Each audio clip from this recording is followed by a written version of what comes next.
Good afternoon. This is Mark Lauritsen with Bart Earl and Jessica Frank Pollock and Claudia Johnson. There were some technical difficulties in getting the meeting started. We apologize. Claudia's going to alert the rest of the group that we are in fact proceeding. So give us a minute here to get organized and we'll pick right up. If anybody has any questions or comments in the meantime, feel free to put them in the chat or the question pane. And give us a moment.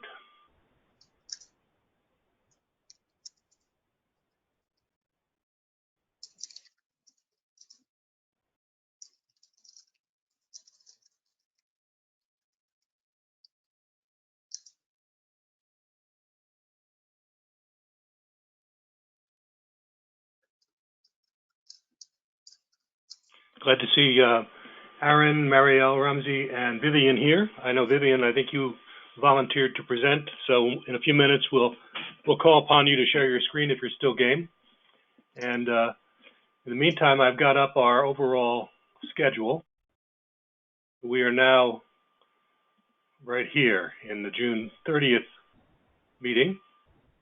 The intention is to review what happened in week 3 work that you all have been dutifully doing, I hope, and then do a little preview of what's coming up in week 4, which gets considerably more interesting, at least on the hot dog side.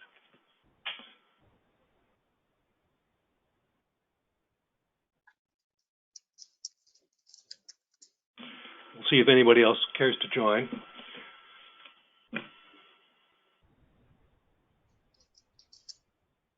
I'm going to unmute all of you. I think some of you may still be self-muted. So if you do want to say anything, you can unmute locally and feel free to speak. Anybody having particular breakthroughs on the one hand or problems, obstacles on the other with the pace of the course or the homework so far?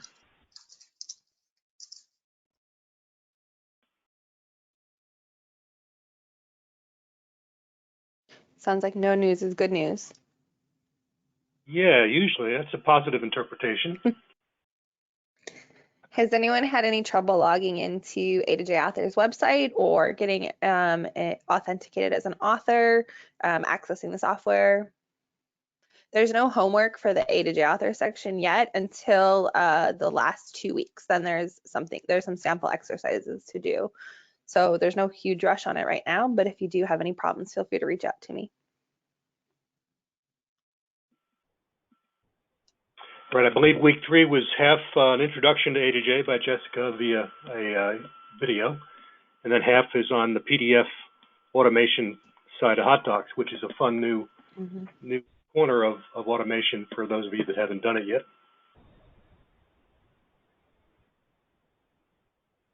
Well, while we're waiting, Vivian, if you're game, I'm going to give you presenter status, and I'm assuming you're able to hear me and you're able to speak. I'm going to make you presenter, and you can bring up your screen and just give us a look into what you've done with the PDF hot doc stuff and any issues you ran into. Sorry, can you hear me? You're a little soft, but we see you and I hear you. Okay, great. And I just wanted to double check, since I'm using a remote desktop for my hot docs work, you can see the template here, right? Yep, I'm seeing the Microsoft Word with hot docs chevrons accepted. All right, I was worried that would be a hiccup, but it does not seem to be. Cool, now we're seeing it. Make me move. So we, for the homework we started, that was with section 7. So this is what I have here. I did actually have one issue with this, but I didn't know where I should start with the overview. Hang on just one second. I think this is interesting. I think you're actually into the week 4 homework, which people are supposed to be starting to do this coming week. Oh, okay. I'm sorry. I thought I did the week 4 work. That's fine. But perhaps we should save this until next week. what I'd like to focus on is the week 3 homework, which was the PDF form template. I don't know if you happen to do that. Maybe you're still a week ahead of us on that too. It looks like I didn't do that. I'm sorry. My apologies. I didn't realize that I had skipped ahead.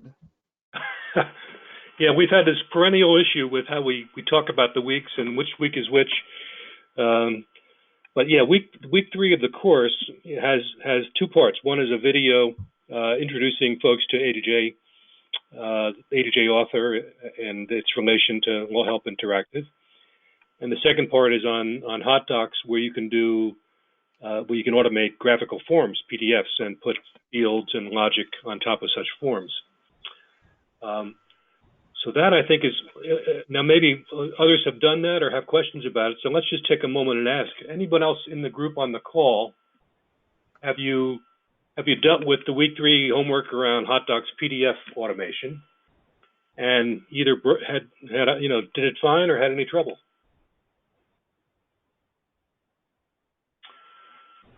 Again, you're all most likely self-muted. James, I saw you just changed, showing you're paying attention, so I know you're there. Can you unmute and say whether you had any trouble?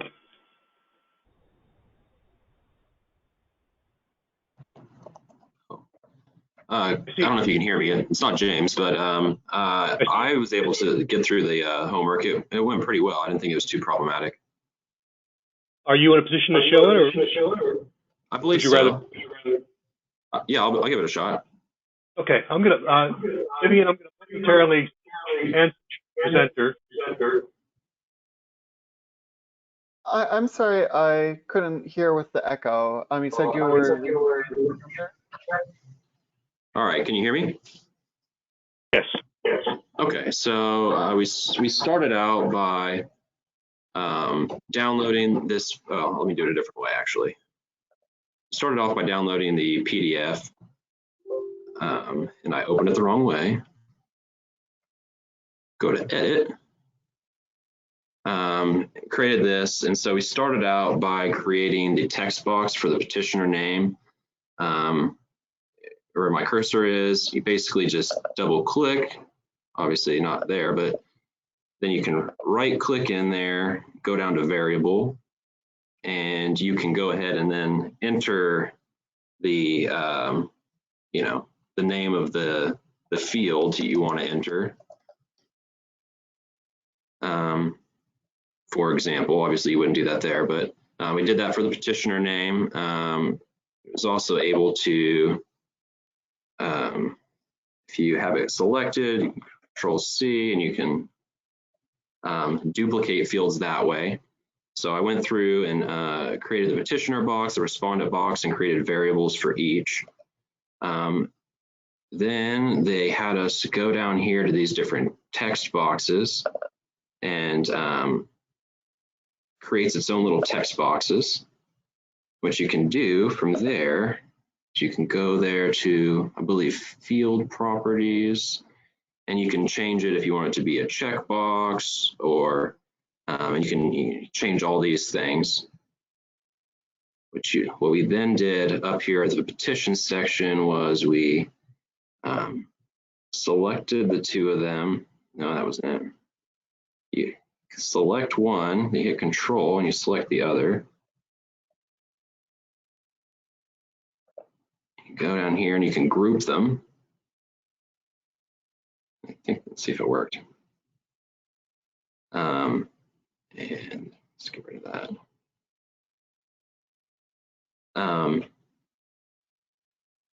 Go in there. And then what you can do is you can go into, you can change the different settings as where the little check boxes and stuff will actually go in there, depending on what you want to do. And then I believe you can, do you edit the component? I apologize.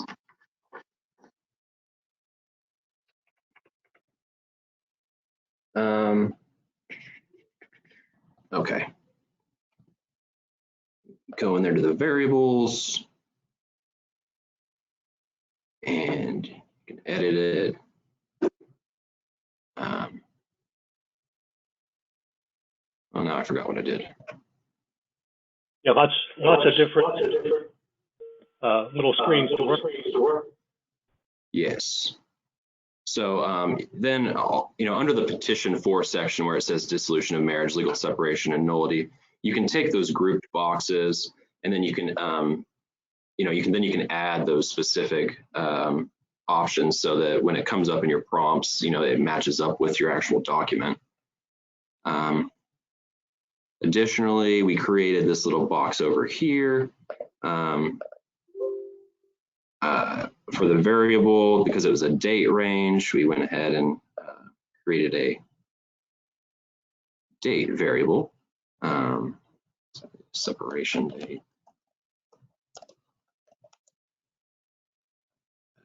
DA, keep with our conventions, and then, etc.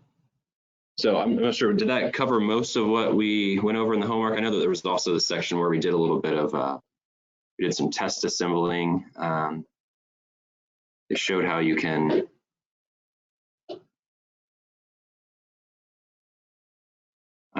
change the interview settings. So you can either have a custom interview. For this particular one, they had us just do a generate default interview and just let the program use its own, I don't know, internal logic or whatever to basically generate this little interview.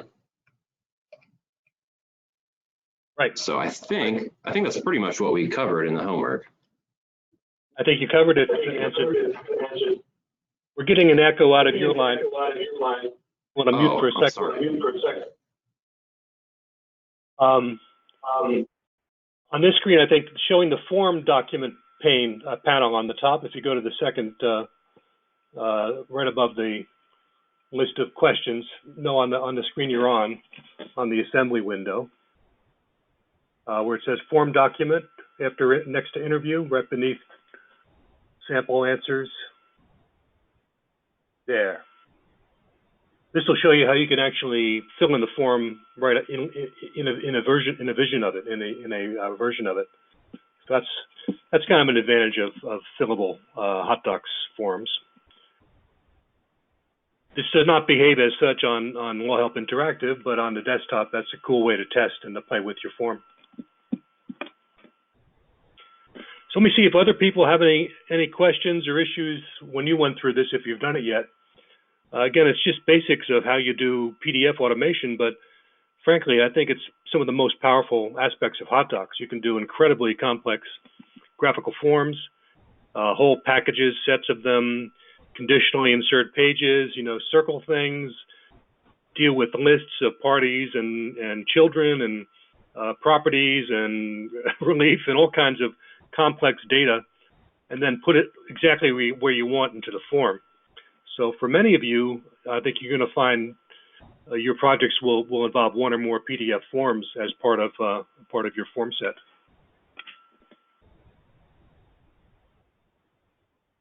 James, you're still muted. Let me see what's going on there.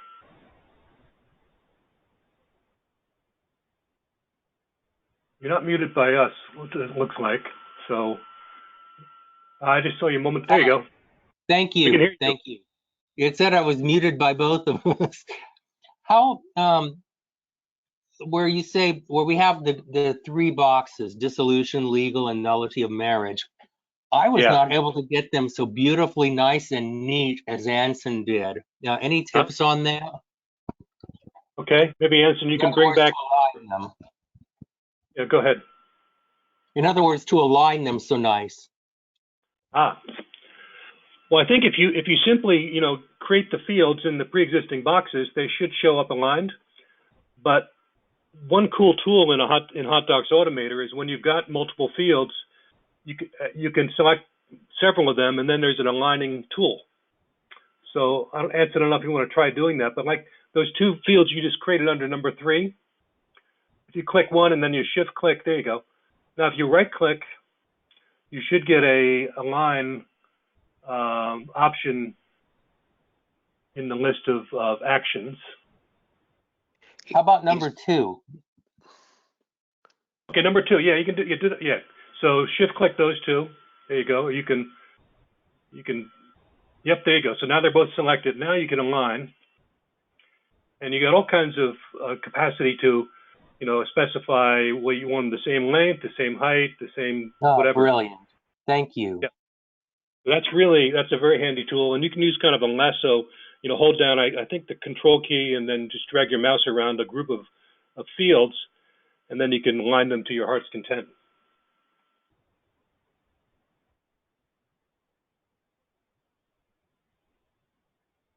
That's a lot of fun for those of us that are visually picky. Any other folks have issues, questions about how this stuff works?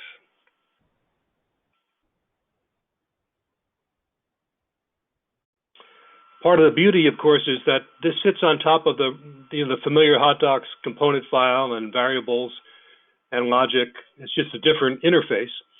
So you've got Word-style automation, where you're working inside of Microsoft Word and putting fields inside of text that are more free-flowing. And then you've got these graphical forms, which you're just layering fields on top, almost like a transparency on top of a fixed form. But you can do quite a bit of fancy footwork on top of that form with HotDocs, again, drawing upon the familiar components, computations, scripts, etc.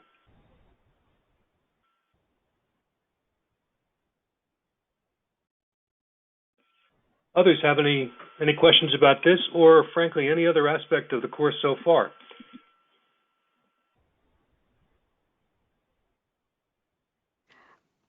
Mark, I know that we're not doing the advanced things on LHI, but wondering if it's worth mentioning anything about the signature feature here. Sure, Claudia. Yeah. For those that are interested, we do have on LHI the ability to put a special field into a form, and if it's there, LHI will notice that fact and then present the user with an interface to enter their signature online just by squiggling with a mouse or a trackpad if you have one. And then it'll take that resulting signature and embed it into the PDF when the document is assembled. So we've certainly seen. Does it get a certificate? I'm sorry. Go ahead. Does it get a certificate? No, it does not get a certificate. So it's a pretty low-tech, essentially, just an image of a signature that can be elicited from a user, placed into a form. And then in the context of e-filing, you're a logged-in user, so the recipient court's going to know who the person is who's submitting the form. But it's not a full e-signature experience, that's for sure.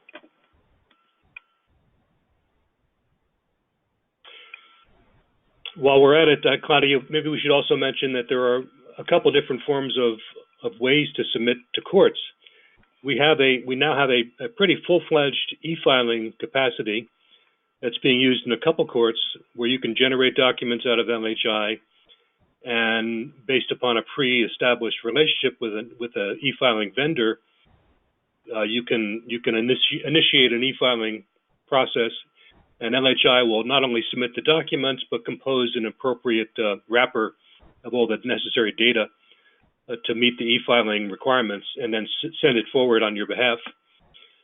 On a far less extreme level, you can now specify for a given template or interview that the results should be emailed to a court, and you can put into your interview, your A2J interview or HotDocs interview, the parameters for the name of the court and the email address of the appropriate court recipient. And then once again, when you finish your experience on LHI, and you get an opportunity to submit to court through that process. So it's an automatic e-submission, short of the fancy e-filing process. Yeah, if anybody wants to learn more about that, let me know and we can show you. We can talk about that. So again, if anyone has questions about what's happened so far, please just speak up, interrupt me. as we've seen, there is a fun set of stuff happening in week 4. Vivian has already been there. So if you're game, Vivian, I'm just going to ask if you'll be willing to come back next week and show your work. You can catch up on week 3 in the meantime. Yes, absolutely. Okay, and let's see. I think Bart is going to handle the call next week because it gets trickier, and I always back off and let Bart do that stuff. But it gets into more advanced conditions in a form and repetition, and I believe creating more richly organized dialogues, etc. So I would say give yourself a little extra time for the homework this coming week because it picks up considerably, and some folks tend to get slowed down by it. Jessica or Bart, any other words of wisdom, questions? Anybody want to talk about anything we can help you with?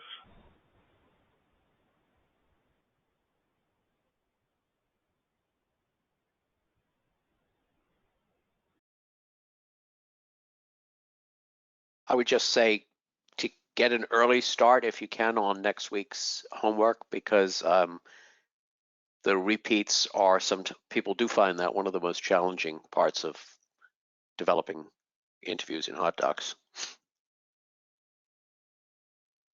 I also just want to mention our new user webinar tomorrow. We're doing our A to J author new user webinar is the first Thursday of every month. And it's meant for people who, like all of you, are just getting started, or if you're working on actual projects and have questions. I'll put the link in the chat if you haven't signed up yet.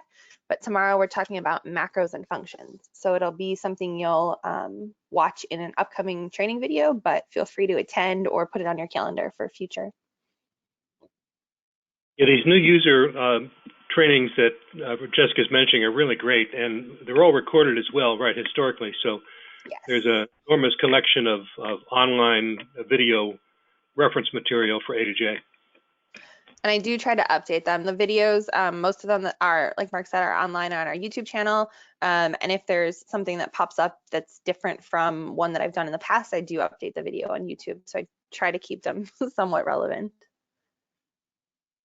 The developers always like to change screenshots on me or make it so I need to make new screenshots all the time. Right, they keep changing things on you. Yeah. And as you're probably gathering, you can mix and match A to J and hot docs pretty much to your heart's content. You can do a complex A to J guided interview that sits on top of one of these hot docs PDF templates or a whole set of them. You can also do PDF automation directly inside of A to J author now. And you can have hybrid applications where you've got an A to J front end for self-represented litigants and other less experienced users who will benefit from a graphical interface with video and sound, etc. And you can simultaneously have a hot docs interview to the very same templates for advocates or those who have been through it a lot of times who just want kind of a streamlined way to browse through and jump around more readily. So lots of combinatorial possibilities once you've got these basic pieces mastered reasonably well.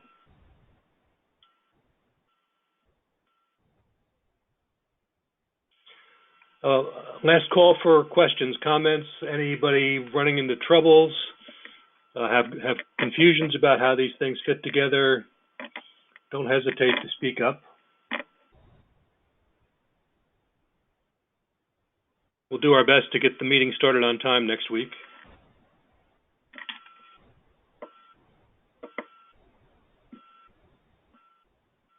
Could you send out an address for the meeting next time? The ones I've been using, I understand it's supposed to be the same one every time, but it told me this is a past webinar and it wouldn't let me in. What's going on there, Claudia? I've been looking into that. The whole thing is created as a series, and it has 8 entries. And GoToWebinar, when you sign up for one, you should be signed up for all.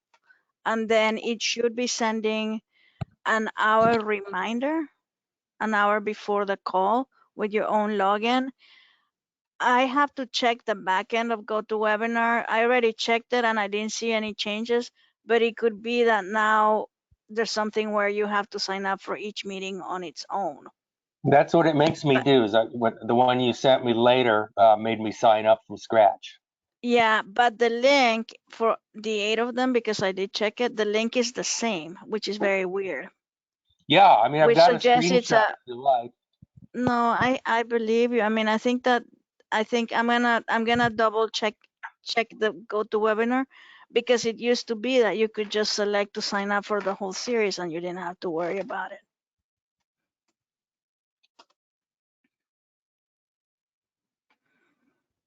Okay, so we may get some relief on that front. Yeah, I'll send a message. I don't want to move us to a different session, you know what I mean? Because I think that would cause more confusion for everyone. So, you know, I don't want to go create something either in Teams or something else. Yep. Okay. We'll get that solved. And again, anybody else have any issues, troubles with the hot docs or A2J aspects of the course, the underlying content? Feel free to speak now or reach out to me or Bart or Jessica in between. We're happy to provide support and answer any questions you guys may have.